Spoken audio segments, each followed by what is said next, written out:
नमस्कार, मैं हूं आपके साथ वैशाली और आप देख रहे हैं अनंत टीवी लाइव। आइए बढ़ते हैं खबरों की ओर। एशिया के कई देशों में कोरोना ने फिर से दी अपनी दस्तक।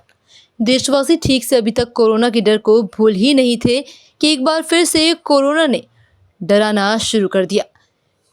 एशिया के कई देशों में कोरोना ने फिर से अपनी दस्तक दे दी है, जिससे पूरे एशिया में एक बार फिर से खलबली मच गई।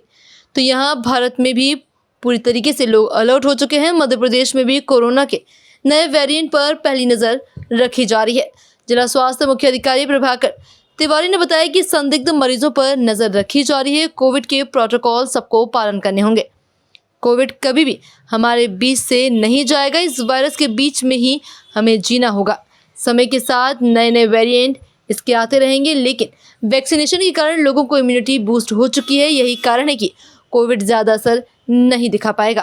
फिलहाल भोपाल में मरीज नहीं आए हैं, ना ही इस प्रकार की स्थिति बनी है, लेकिन हमें अलर्ट पर रहना होगा। हमारे पास इससे निपटने के लिए पर्याप्त संसाधन है और आगे सरकार की जो भी गाइडलाइन आएगी उसके अनुसार हम काम करेंगे। वहीं प्रभाकर तिवारी ने आम लोगों से अपील करते हुए कहा कि ये वायरस ऐसे लोगों को प्रभावित करेगा जिसके अंदर इम्यूनिटी कम है, जिसमें लोग गंभीर बीमारियों से पीड़ित मरीज आते हैं। इससे डायलिसिस, कैंसर जैसी बीमारियां शामिल हैं।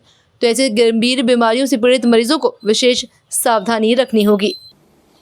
जैसा कि आप सभी जानते हैं कि पिछले लगभग 5 सालों से कोविड लगातार हम लोगों के बीच में मौजूद है और दूसरे वायरल डिजीज़ेज़ की तरह, जैसे वायरल डिजीज़ेज़ में जेनेटिक शिफ्ट और ड्रिफ्ट होते हैं, तो उसके कारण से इसके भी नए वेरिएंट बीच बीच में देखने को मिलते रहते हैं।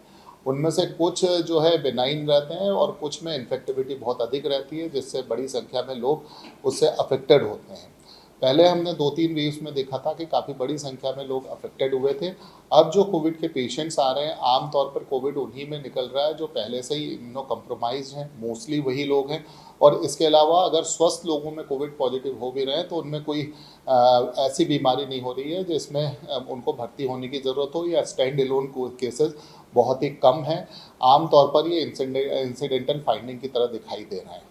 हम लोग कोविड की पिछली वेव्स के बाद ही से इसका किसी भी तरह की वेव का सामना करने के लिए पूरी तरह से तैयार हैं। चाहे बात नंबर ऑफ़ बेड्स की हो, चाहे नंबर ऑफ़ ऑक्सीजन बेड्स की हो, आईसीयू बेड्स की हो, पीडियाट्रिक आईसीयू बेड्स की हो, या ऑक्सीजन जनरेशन कैपेसिटी की हो, हमारे पास इसकी पर्याप्त व्यवस्था है। आपने देखा होगा कि पिछले वेव्स के बाद हमारे जो है लिक्विड ऑक्सीजन प्लांट्स और पीएसए प्लांट्स हमने अलग अलग प्राइवेट और सरकारी दोनों अस्पतालों में लगाए थे, तो पर्याप्त संख्या में हमारे पास ऑक्सीजन बेड्स अवेलेबल हैं। इसके अलावा इसके लिए जो टेस्टिंग फैसिलिटी है, बेसिकली जो आरटी-पीसीआर से इसकी टेस्टिंग होती है, उसकी भी पर्याप्त संख्या में हमें आरटी-पीसीआर टेस्टिंग फैसिलिटीज़ हमारे पास अवेलेबल है। तो अगर कभी नंबर बढ़ता है तो हम उसकी टेस्टिंग के लिए और क्लिनिकल मैनेजमेंट के लिए पूरी तरह से तैयार हैं।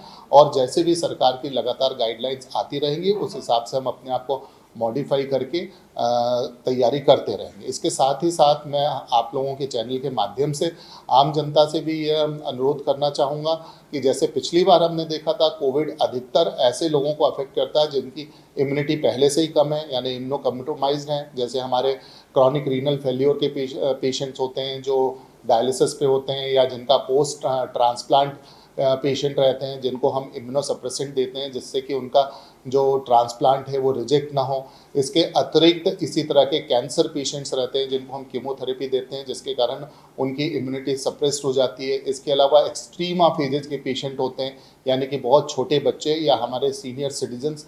तो ऐसे लोगों को विशेष सावधानी रखने की ज़रूरत है, क्योंकि जब भी कभी कोई भी नया डिजीज़ वेरिएंट वायरल या बैक्टीरियल आता है तो ऐसे लोगों को सबसे ज़्यादा अफेक्ट होता है। ऐसे ही लोगों को सबसे ज़्यादा मॉर्बिडिटी और मोर्टिलिटी भी होती है। तो हम लोग विशेष तौर पर ऐसे उससे सावधान रहें, प्लस ऐसी जगहें जहाँ पर ये केसेस देखने को मिले उन सिटीज़ में यात्रा करने से बचें। फिलहाल के लिए इस खबर में इतना ही। बने रहे अनंत टीवी लाइव के साथ। नमस्कार।